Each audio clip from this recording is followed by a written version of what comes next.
Leur parade compte parmi les plus dynamiques, les plus éblouissantes et les plus invraisemblables de la nature. Il y a des fusées, des explosions d'étincelles et des projections de fumée bleue.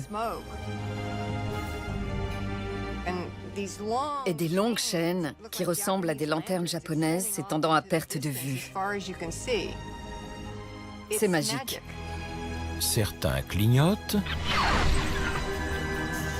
certains étincellent. D'autres se contentent de luire. Mais on commence seulement à découvrir la plupart d'entre eux. Et soudain, voilà qu'il y en a partout au fond. Cachés dans les recoins les plus profonds, les plus sombres et les plus reculés de notre planète, ces créatures lumineuses n'aiment pas le devant de la scène. Mais lorsqu'on les étudie de plus près, on s'aperçoit que la lumière qu'ils créent est omniprésente. Si ce n'était pas important, on n'en verrait pas sur tout l'arbre du vivant. Aujourd'hui, les scientifiques poussent ces créatures mystérieuses et leurs parades extraordinaires sous le feu des projecteurs. Certains veulent même exploiter leur lumière et mettre à profit plusieurs millions d'années d'évolution pour améliorer notre propre espèce. Nous devons aller au fond des océans pour trouver ces animaux qui émettent de la lumière, afin de mieux nous comprendre nous-mêmes. Pour moi, il y a un lien magnifique. Il est temps de faire toute la lumière sur ces créatures.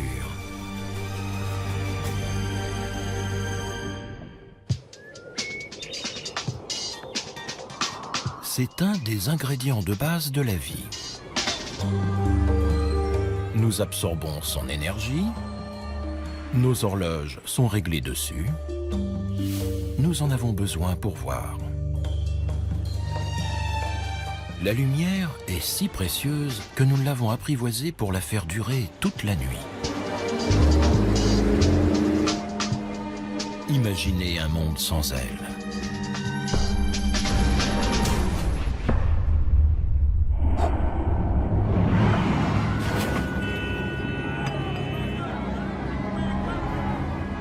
Mais tandis que nous maudissons l'obscurité, des milliers d'espèces ont développé une réponse plus éclairée.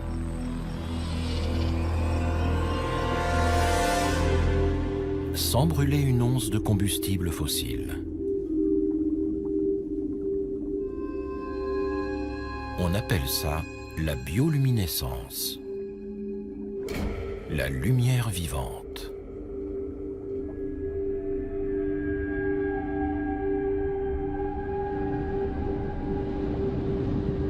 Depuis les vers luisants et les lucioles, jusqu'aux planctons et aux méduses, elle illumine l'obscurité depuis des centaines de millions d'années. La bioluminescence éclabousse à peu près tout l'arbre du vivant. Elle est partout. Vous voulez survivre dans le noir? Faites de la lumière. Sur la terre ferme, l'obscurité ne règne que la nuit. Et seules quelques espèces ont développé des organes luminescents.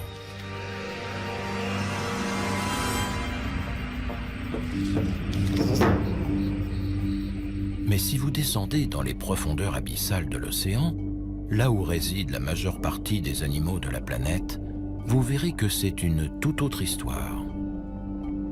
Ici, c'est 90% des formes de vie qui scintillent.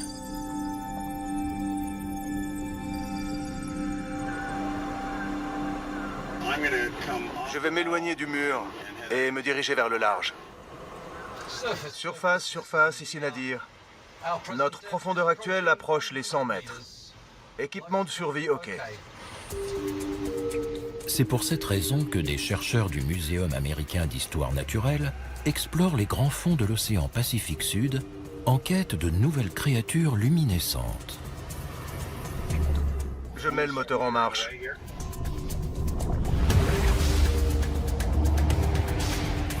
Ils ont traversé le monde pour plonger dans les eaux cristallines des îles Salomon. Ils veulent comprendre comment et pourquoi certains animaux ont appris à produire de la lumière et espèrent parvenir à mettre leur bioluminescence à notre service. David Gruber est biologiste marin. À une centaine de mètres de profondeur, on entre dans une sorte de semi-pénombre. Environ 1% de la lumière pénètre jusque-là. Dès qu'on s'enfonce, on s'aperçoit que tous les poissons que l'on croise ont la capacité de clignoter et de communiquer en produisant leur propre lumière. Mais si la bioluminescence est courante dans cet environnement, elle n'en reste pas moins difficile à étudier, même avec un submersible.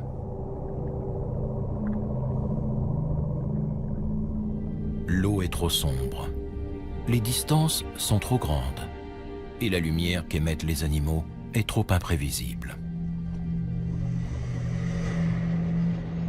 Les conditions de travail sont déjà pénibles pour des biologistes marins. Mais pour un neurobiologiste comme Vincent Piribone, c'est encore plus déstabilisant. Moi, je suis un rat de laboratoire. Donc je dois avouer que c'est vraiment effrayant pour moi d'être ici. J'essaie de conserver mon sang-froid et de me concentrer sur la mission, sans trop penser au fait que j'ai plusieurs tonnes d'eau au-dessus de moi en ce moment. Je suis là pour la science. Alors je continue.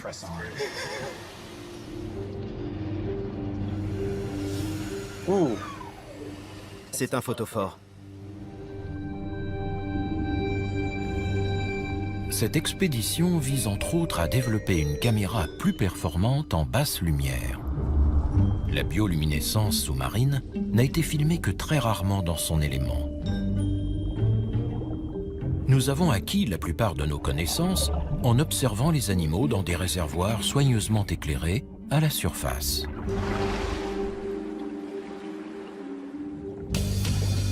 Le célèbre poisson pêcheur, par exemple, avec son appât lumineux. Ou le poisson vipère, harnaché de lumière, un des prédateurs les plus redoutables des abysses. En général, les scientifiques les attrapent dans des petits chaluts comme celui-ci. Bob, tu retournes le filet? Oui. Ok, merci. Puis, ils étudient leurs organes lumineux pour en comprendre le fonctionnement. C'est ce que tente de faire le biologiste John Sparks avec ce poisson vipère. Ils ont beau être très féroces, ils sont relativement petits. Ça, c'est un monstre pour cette espèce. Il y a plein de variétés différentes qui sont difficiles à distinguer. Je n'en avais jamais vu d'aussi gros.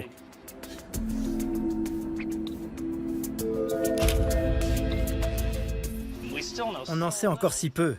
C'est frustrant. Il faut remonter les organismes en vie, c'est difficile. Et il faut photographier suffisamment d'espèces pour que ça ait du sens.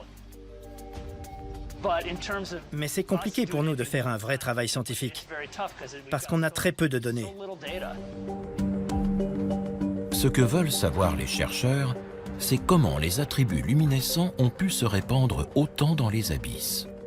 Et pourquoi, dans un monde rempli de prédateurs, les animaux sont-ils prêts à dépenser une telle énergie pour s'illuminer et sortir du lot?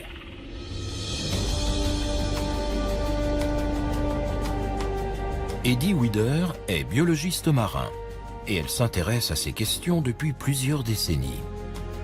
Spécialiste de la lumière vivante, elle a été l'une des premières à l'étudier sous l'eau. J'aimerais pouvoir décrire comment c'est en bas, pour permettre aux gens de le ressentir de la même manière que moi.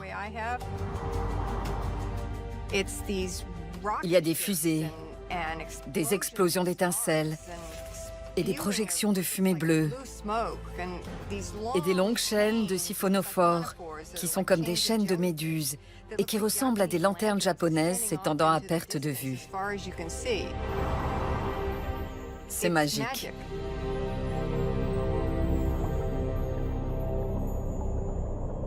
Elle a mis au point sa propre méthode pour déclencher ces spectacles lumineux sous-marins. Elle a monté un grand écran à l'avant de son submersible. Les créatures qui le touchent s'illuminent et la chercheuse peut alors les filmer en basse lumière.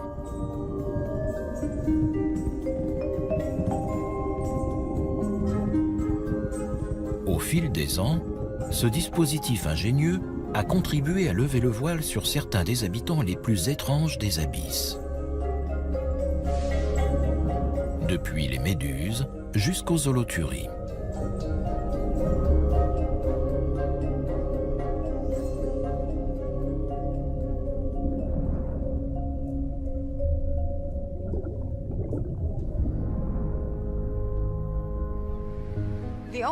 L'océan est le plus vaste habitat naturel de la planète, et de loin.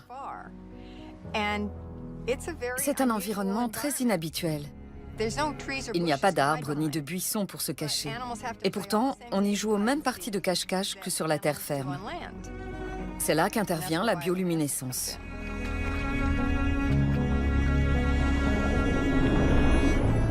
Dans ces profondeurs obscures, la lumière semble jouer un rôle essentiel. Et les êtres vivants ont appris à l'utiliser de différentes façons et pour différentes raisons.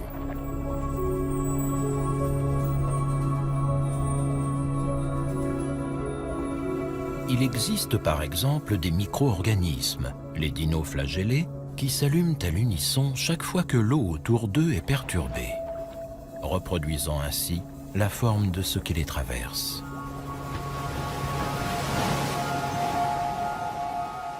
Ce spectacle inoubliable est réservé à quelques élus.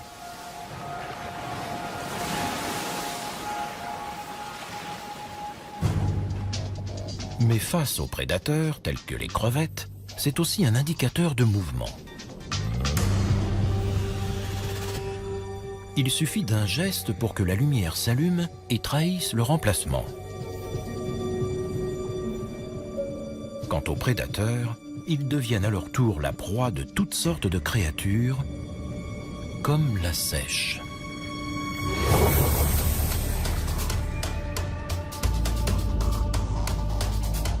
Certaines crevettes possèdent cependant leur propre mécanisme de défense lumineuse.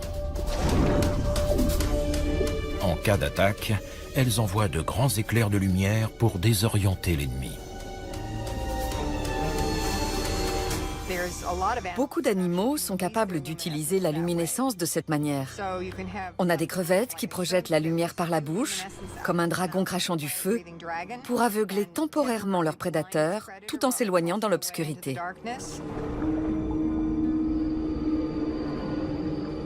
Plutôt que d'aveugler leurs prédateurs, une grande variété d'animaux marins, depuis les calmars jusqu'aux requins, utilisent la lumière pour se dissimuler. On appelle ça la contre-illumination. Ça peut paraître illogique, mais il faut visualiser la façon dont les poissons qui nagent à proximité de la surface apparaissent aux yeux des prédateurs qui rôdent en dessous d'eux. Leur silhouette se détache en contre-jour sur la lumière du soleil ou de la lune. Il y a beaucoup d'animaux marins dont le ventre émet une bioluminescence qui reproduit exactement la couleur et l'intensité de la lumière du soleil à travers l'eau de mer. Dès qu'il est dans la lumière, l'animal disparaît.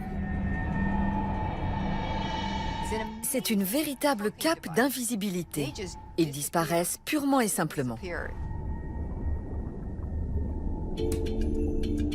Les ostracodes, qui sont des crustacés microscopiques, font un usage plus extravagant de la lumière. Ils s'en servent pour se distinguer et impressionner le sexe opposé. Les ostracodes font à peu près la taille d'une graine de sésame.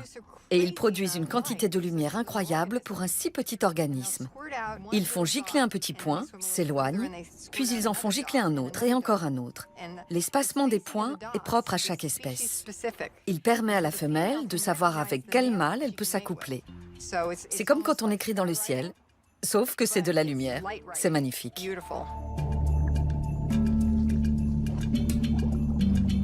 Mais la lumière ne sert pas qu'à séduire. De nombreux poissons l'utilisent pour se nourrir. C'est le cas d'une créature bioluminescente particulièrement célèbre.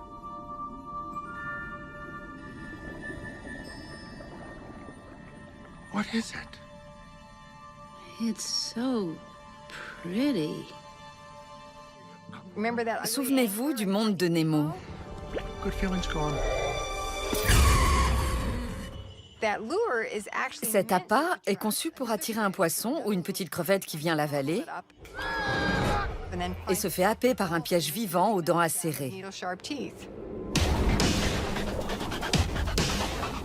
Appât, détecteur de mouvement, camouflage.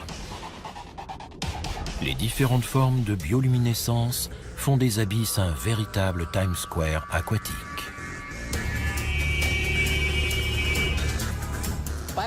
La bioluminescence était un outil disponible, et on s'est dit, on pourrait en faire ceci ou cela. Ils s'en servent pour trouver de la nourriture, pour ne pas être mangés, pour séduire, et enfin pour communiquer. Tout comme ces signaux communiquent avec nous. C'est très important non seulement pour l'individu, mais aussi pour l'espèce. Malgré les risques, la lumière illustre brillamment la théorie de Darwin sur l'évolution. Des bactéries jusqu'aux méduses et aux poissons, elle favorise la survie des êtres vivants. Cependant, la question reste entière. Comment la première étincelle de lumière vivante a-t-elle surgi ?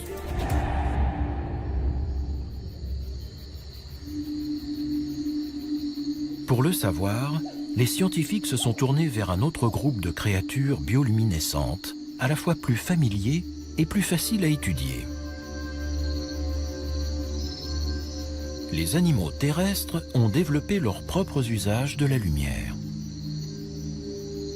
Arachnocampa luminosa, par exemple. Comme les poissons pêcheurs des abysses, ces larves de mouches attrapent leur proie en allumant des milliers d'étoiles au plafond des grottes de Nouvelle-Zélande. Cette voûte étoilée leurre les diptères et les phalènes, attirés par la lumière. Dès qu'ils s'approchent, ils s'engluent dans les fils de capture verticaux imprégnés de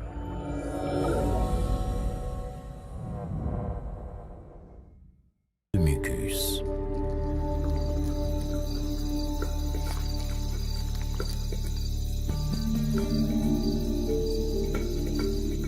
D'autres créatures bioluminescentes, comme ce myriapode de la Sierra Nevada, utilisent la lumière non pour attirer leur proie, mais plutôt pour signaler un danger et décourager les prédateurs. Le mille-pattes sécrète du cyanure. Son éclat radioactif décourage les éventuels prédateurs.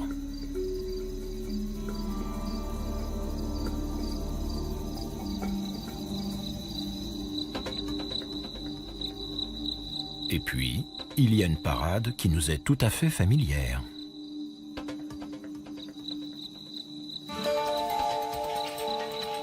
Les flashs lumineux des lucioles sont une des stratégies de séduction les plus complexes jamais développées. Le nec plus ultra de la déclaration d'amour.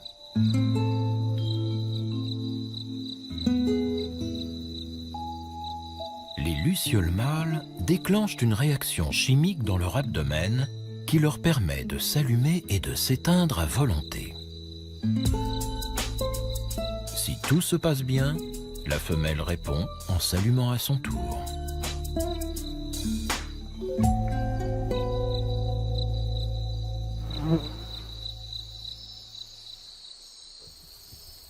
Biologiste à l'université de Floride, Mark Branham étudie ce langage amoureux sophistiqué depuis 15 ans. C'est comme déchiffrer un code. Un code secret en 2 parties.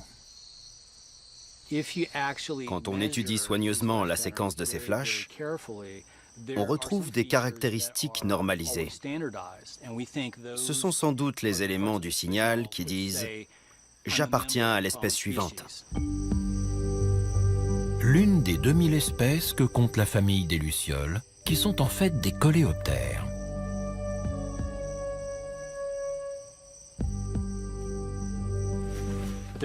L'autre partie du signal varie énormément selon les individus. Cette deuxième série de flashs est personnalisée. La fréquence change d'un individu à l'autre au sein d'une espèce donnée. Les mâles disent aux femelles « J'appartiens à telle espèce, et voici quelques informations sur moi ». Après, ce sont les femelles qui choisissent. Elles sont entourées de mâles qui clignotent, et elles voient toutes sortes de variations dans les signaux. Certains sont plus sexy que d'autres, et ce sont eux qui obtiennent un flash lumineux en réponse.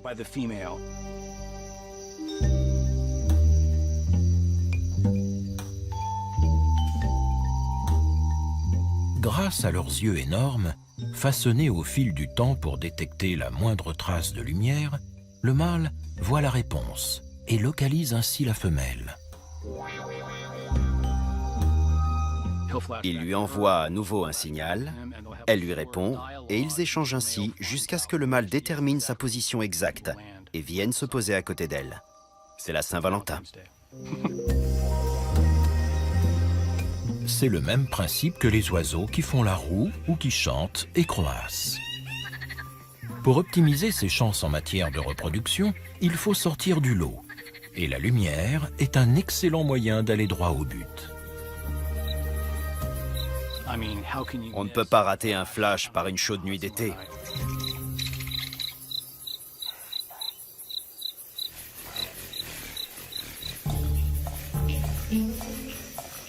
Mais comment les lucioles et les autres animaux lumineux, qu'ils soient terrestres ou marins, produisent-ils ces éclairs de lumière?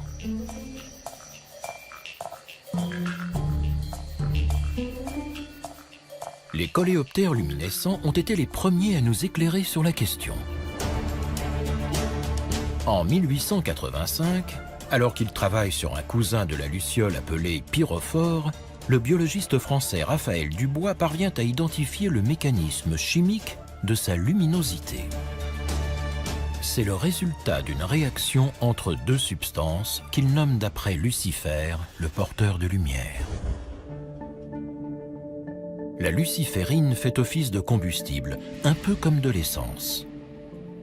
Tandis que la luciférase, qui est une enzyme, déclenche la réaction à la manière d'une bougie.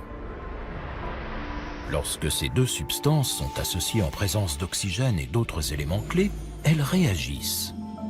Et le surplus d'énergie est libéré sous forme de lumière.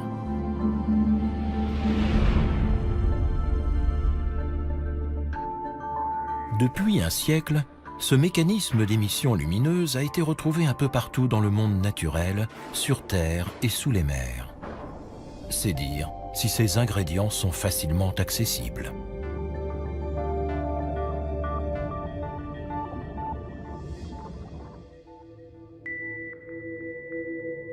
Les composants chimiques diffèrent d'une créature à l'autre, mais le principe du combustible et du déclencheur reste le même.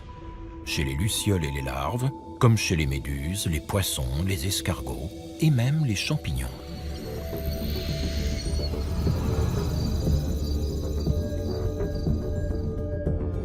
C'est un phénomène si courant qu'il a évolué indépendamment sur différentes branches de l'arbre phylogénétique à plus de 40 reprises. Ça part des bactéries unicellulaires et ça remonte aux étoiles de mer et aux méduses, jusqu'aux vertébrés, aux poissons. Ça a évolué plusieurs fois sur différentes lignées. Si ce n'était pas important, on n'en verrait pas sur tout l'arbre du vivant. En matière de survie de l'espèce, rien ne peut rivaliser avec la lumière.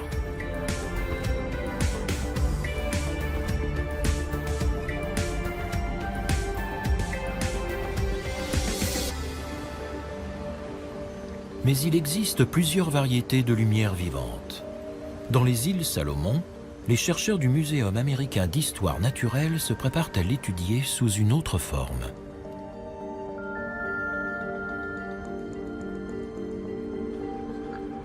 Contrairement aux créatures bioluminescentes des abysses, les habitants des eaux peu profondes ne produisent pas la lumière eux-mêmes. Ils emmagasinent la lumière émise par une source externe et la restituent dans une autre couleur. On appelle ça la biofluorescence. Si vous avez déjà dansé sous une lumière noire ou regardé une empreinte apparaître dans une série policière, vous connaissez le concept.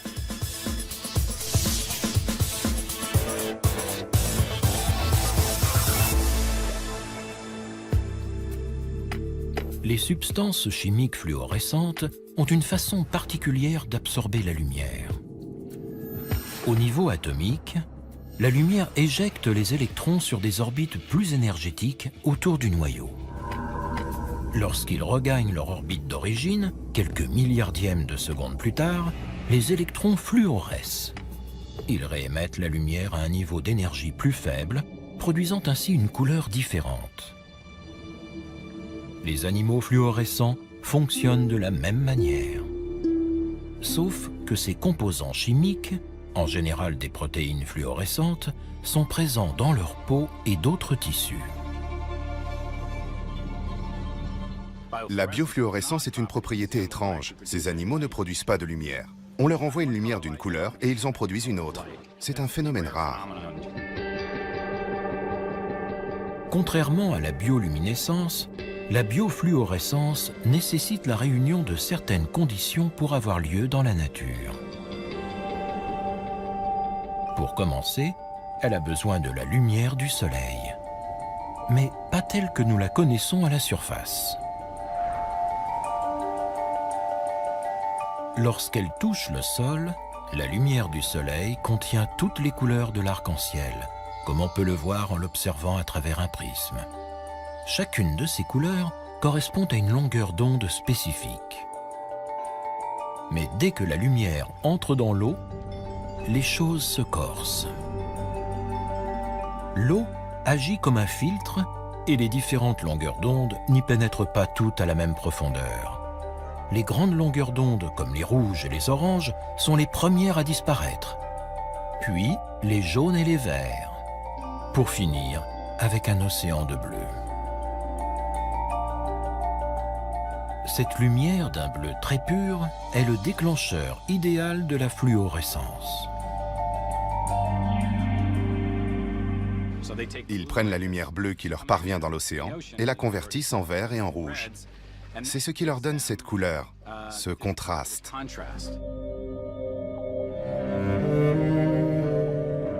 Selon leur composition chimique, les protéines fluorescentes émettent différentes couleurs, qui peuvent toutes être difficiles à voir. Des filtres spéciaux sont nécessaires pour empêcher la lumière visible de les camoufler. Ça explique sans doute que ce phénomène soit passé inaperçu pendant si longtemps. On ignore encore comment les animaux utilisent la fluorescence. Chez les coraux, où elle semble être omniprésente, elle pourrait agir comme une sorte d'écran protecteur en défléchissant les rayons UV nocifs du soleil ou en absorbant les sous-produits dangereux de la photosynthèse. Un corail, c'est un rocher recouvert de quelques couches cellulaires bourrées de protéines fluorescentes. Ces animaux consacrent beaucoup d'énergie à les produire. Pourquoi? C'est un mystère.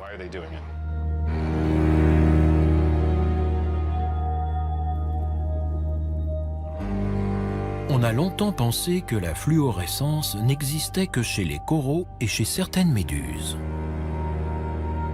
Mais des études récentes montrent qu'elle est sans doute beaucoup plus répandue. Et en 2012, alors qu'il filme une mosaïque de coraux fluorescents dans les îles Caïmans, David Gruber et John Sparks font une incroyable découverte. Il était 10 heures du soir et on plongeait sur le mur de corail à environ 25 mètres de profondeur. On prenait plein de photos du récif corallien pour pouvoir faire un montage. Et cette nuit-là, quand on est revenu au laboratoire et qu'on a observé les clichés, on a découvert une énorme anguille fluorescente sur une des photos.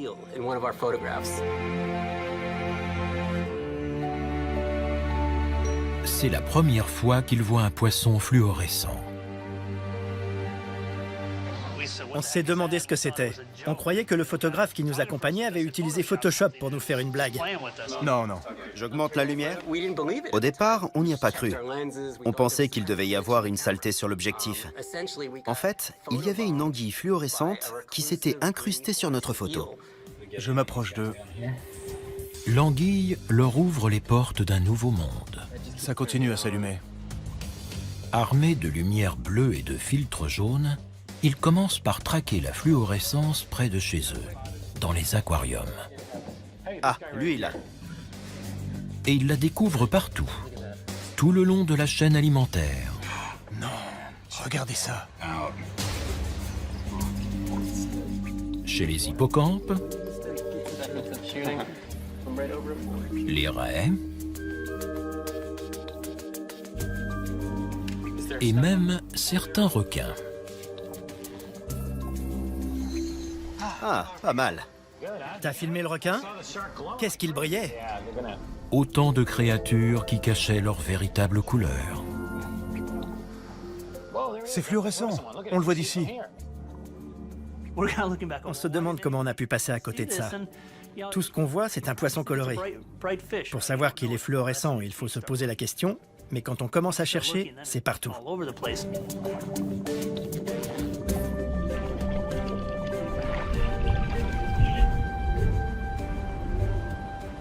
Pour évaluer l'importance de la fluorescence, les scientifiques ne peuvent plus se contenter des aquariums. Ils doivent l'étudier dans son milieu naturel.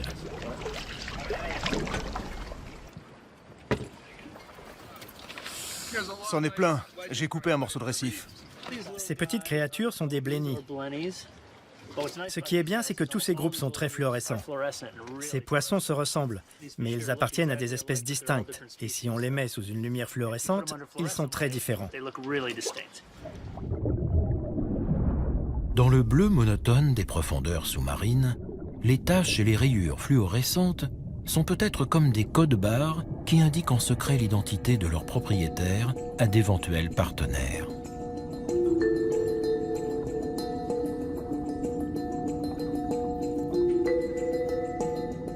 Cette théorie séduit les chercheurs, surtout depuis qu'ils ont observé de plus près les yeux des poissons. Contrairement aux êtres humains, la plupart des poissons fluorescents ont les yeux équipés d'un filtre jaune qui sert à bloquer le bleu ambiant de l'eau et fait ainsi ressortir les couleurs éclatantes de la fluorescence.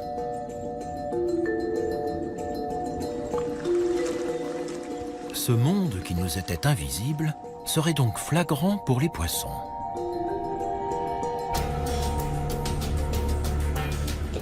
Le récif corallien est soumis à une concurrence très forte.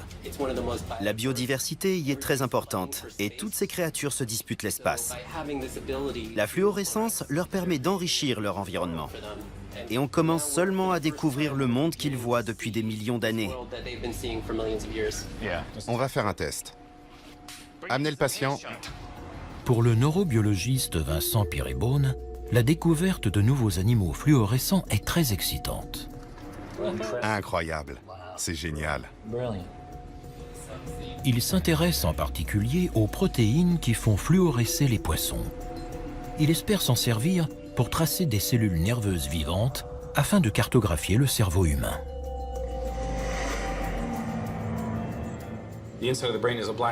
L'intérieur du cerveau est une boîte noire. C'est sûrement l'instrument le plus extraordinaire qui existe. Rien ne s'approche des capacités du cerveau humain. Et pourtant, nous n'avons absolument aucune idée de la façon dont il fonctionne. On est donc allé dans l'océan chercher des protéines qu'on pourra mettre dans les cellules nerveuses pour les rendre lumineuses. Et en interprétant ces informations, on saura comment le cerveau fait ce qu'il fait. Les scientifiques ont recours aux protéines fluorescentes pour étudier les mécanismes internes des cellules. Ces travaux ont débuté avec la protéine fluorescente verte, ou GFP, isolée pour la première fois chez cette méduse. La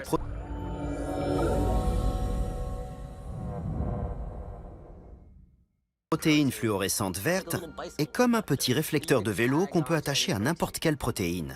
Et ensuite, on observe en temps réel les mouvements de cette protéine dans la cellule vivante.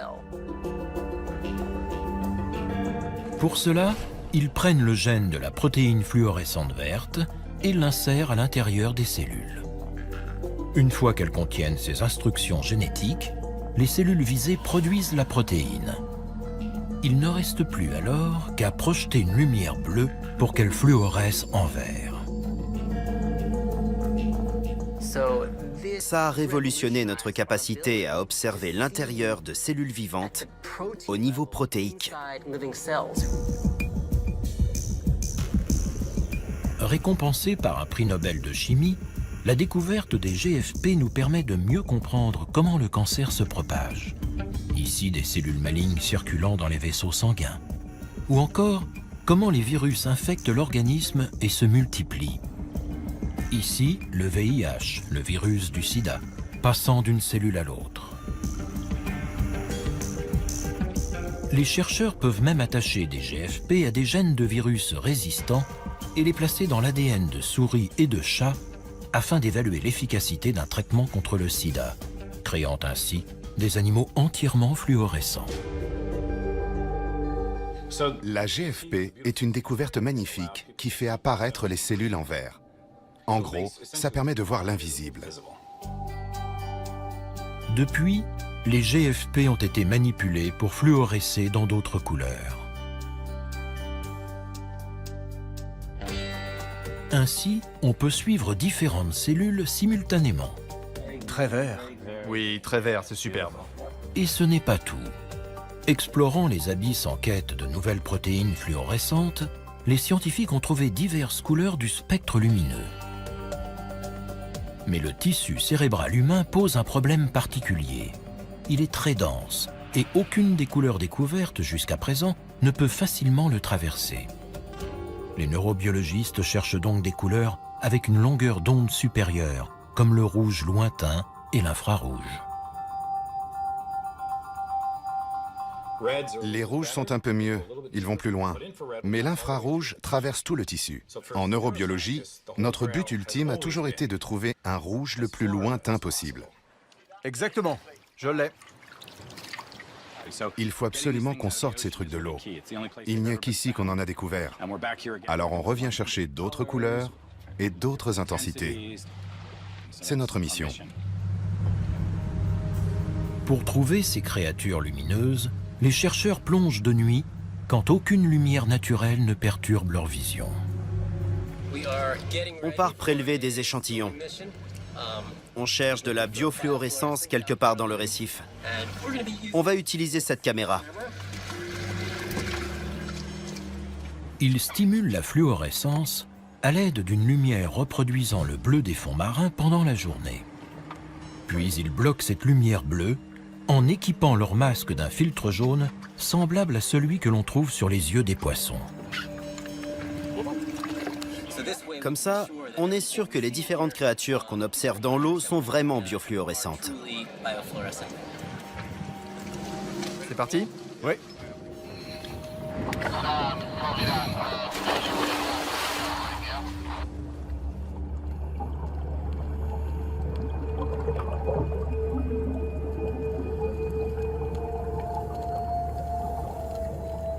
Les plongeurs doivent descendre à environ 30 mètres de profondeur pour atteindre cette zone particulière baignée de bleu pendant la journée. C'est le meilleur endroit pour trouver des animaux fluorescents.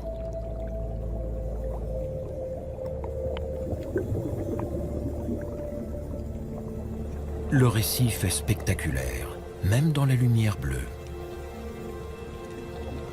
Mais lorsqu'on l'observe à travers un filtre jaune, un autre monde surgit.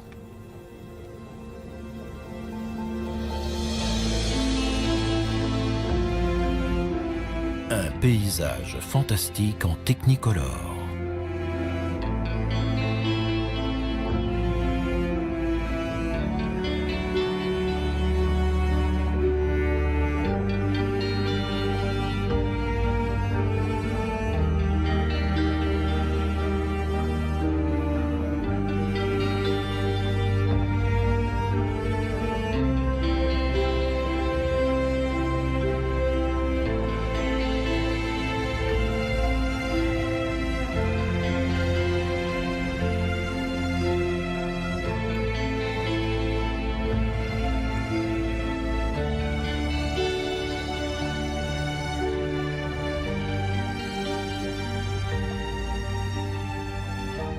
Vincent Piribone et David Gruber cherchent de nouvelles sources de fluorescence.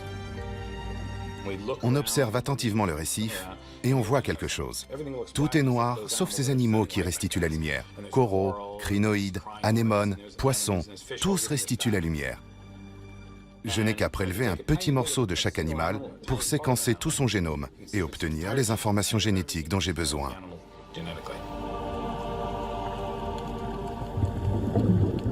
Ils s'intéressent en particulier aux animaux qui fluorescent en rouge, et ils sont nombreux sous l'eau. Mais ils ne sont pas tous utilisables. Pour produire cette couleur rouge, certains ont recours à une combinaison de protéines qui rend l'observation du cerveau trop compliquée. Pour optimiser leurs chances, les biologistes prélèvent un maximum d'échantillons. Après toi. Tu veux bien arrêter le moteur pour moi et t'éloigner du mur? T'étais pas tout seul en bas. Oui, il y avait beaucoup de requins. Je filmais et j'étais là à lui faire de grands signes. Celui qui ressemble à une feuille, là. C'est dingue, t'as vu? On dirait un sapin de Noël. Et j'en ai un autre comme ça. Allons les observer, c'était extraordinaire.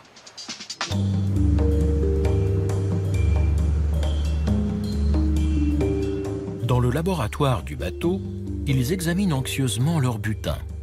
Là encore, ils reproduisent le bleu de l'océan avec une lumière spéciale et utilisent un filtre jaune. Ça, c'est quoi? Un corail mou? T'es sûr qu'ils sont fluorescents? Oui. Alors, voyons un peu ça. Oh là là, c'est très joli. Les éléments les plus prometteurs sont étudiés au microscope. C'est quoi? C'est fou! C'est un corail? Non, c'est juste une partie. J'aimerais que ce bateau arrête de tanguer. Envoyez un message radio. Dites-leur d'immobiliser le bateau.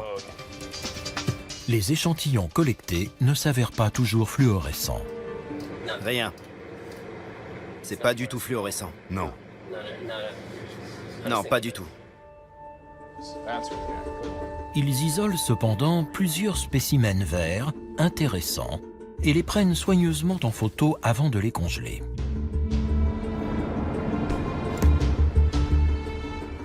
Et puis enfin... Ça y est. Du rouge. C'est magnifique. C'est la protéine fluorescente rouge qu'on cherche. Quand on l'éclaire avec une lumière bleue, on obtient une lumière rouge. C'est le principe de la fluorescence. Regardez. Elle est en feu.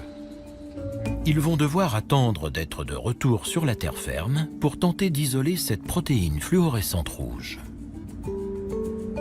Et même s'ils y parviennent, rien ne prouve qu'ils puissent en faire des sondes pour étudier le cerveau. Je suis tout excité là. Regarde ça. C'est pas incroyable? Mais pour l'instant, ils ne s'autorisent pas à espérer plus. La science doit aller de l'avant.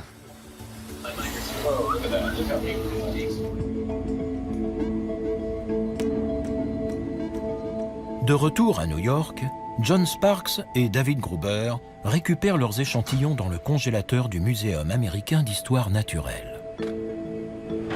Ils commencent à analyser minutieusement plusieurs centaines de spécimens fluorescents.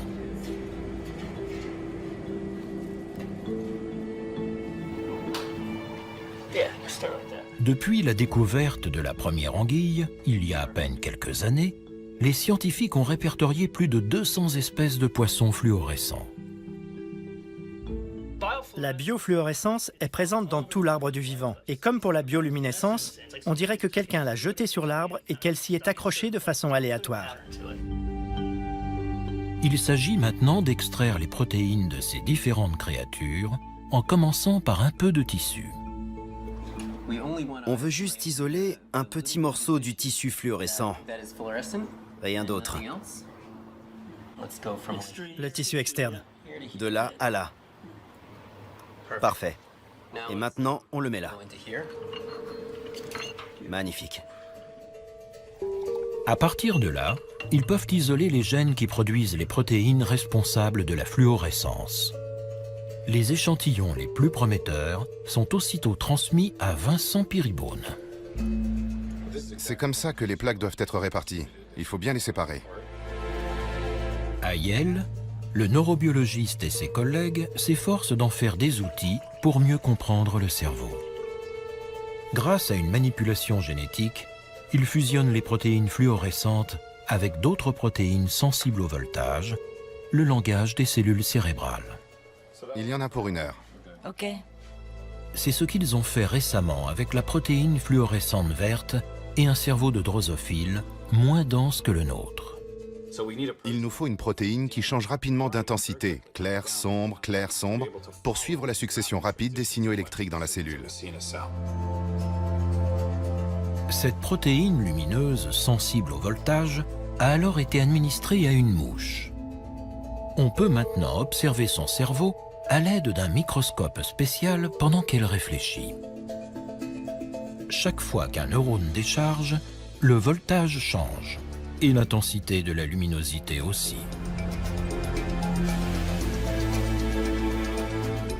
Je dois avouer que c'est très excitant d'être là et de pouvoir observer le cerveau d'un être vivant fonctionner en temps réel.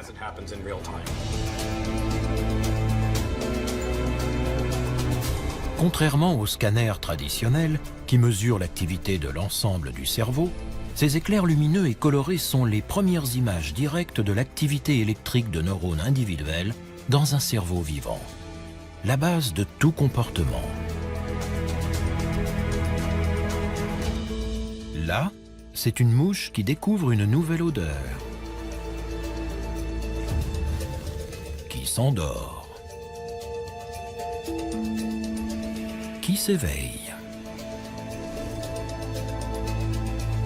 Jusqu'à présent, les scientifiques n'ont pu visualiser qu'une poignée de neurones, très loin des 86 milliards qui font fonctionner le cerveau humain. Mais selon Vincent Peerybone, c'est une avancée conséquente pour comprendre comment notre cerveau gouverne nos actes et conditionne nos pensées. L'activité des cellules nerveuses détermine la conscience, la mémoire, le comportement, la personnalité. Tout ce qu'on fait découle de là. Ne pas comprendre ça, c'est un crime. Aujourd'hui, grâce à ces sondes, on va pouvoir enregistrer chaque neurone.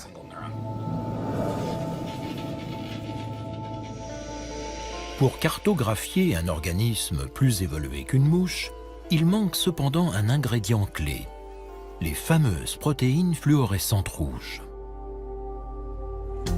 Le cerveau d'une mouche est petit et relativement transparent. Les protéines fluorescentes vertes peuvent facilement le pénétrer. Mais pour un encéphale plus volumineux et plus complexe, les scientifiques ont besoin d'infrarouge. Le but, c'est de pouvoir projeter un rayon rouge lointain qui pénètre mieux le tissu. Tout le monde veut du rouge. Il faudra des années pour explorer les centaines d'échantillons prélevés dans les îles Salomon. Les chercheurs s'efforcent toujours de purifier le corail rouge vif qui les a tellement enthousiasmés sur le bateau. Mais parmi les membres de la famille des poissons lézards, ils en ont pêché un qui semble assez bien fluorescer dans le rouge lointain. Apparemment, cette fluorescence est l'œuvre d'une seule protéine que Vincent Peerybone espère modifier rapidement pour illuminer les neurones. Ces outils que nous développons et que d'autres labos développent nous permettent de voir des choses que nous voulions voir depuis la naissance des neurosciences il y a 100 ans. Pour la première fois, on peut suivre le processus en temps réel. Et les promesses de la lumière vivante ne se limitent pas au cerveau. Partout dans le monde, des scientifiques se penchent sur ces différentes applications.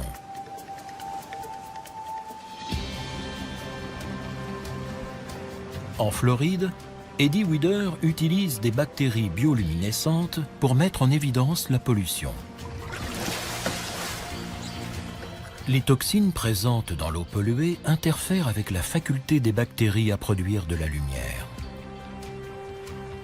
Plus l'eau est polluée, plus la lumière est faible. On a donc une mesure relative de la toxicité. La biologiste prélève des échantillons de sédiments dans les estuaires menacés et les mélange avec des bactéries bioluminescentes pour mesurer la lumière qu'elles libèrent. Cette méthode permet de détecter la pollution rapidement et à moindre coût. d'autres chercheurs ont modifié des gènes de lucioles dans l'espoir de créer des arbres bioluminescents qui éclaireront peut-être nos villes un jour. Un autre laboratoire a utilisé des bactéries marines pour produire un éclairage sans électricité. Et même si l'on est très loin d'un traitement contre le cancer ou d'une cartographie du cerveau, une entreprise a mis la bioluminescence à la portée du grand public avec une glace vert fluorescent qui coûte la bagatelle de 200 € la boule.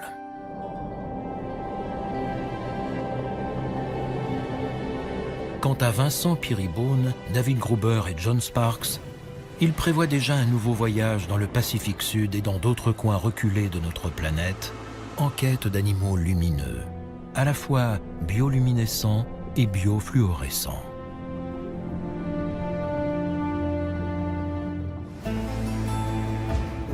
Les êtres humains ne peuvent pas les fabriquer ex nihilo. Nous avons besoin de ces coraux et de ces poissons pour trouver les molécules qui nous permettront d'éclairer les mécanismes internes de notre corps. Je trouve ça incroyablement génial. Nous commençons seulement à découvrir les lumières cachées de ce monde mystérieux. Qui sait quelles splendeurs éblouissantes nous attendent encore? Mais grâce à ces incroyables créatures, notre espèce semble désormais promise à un brillant avenir.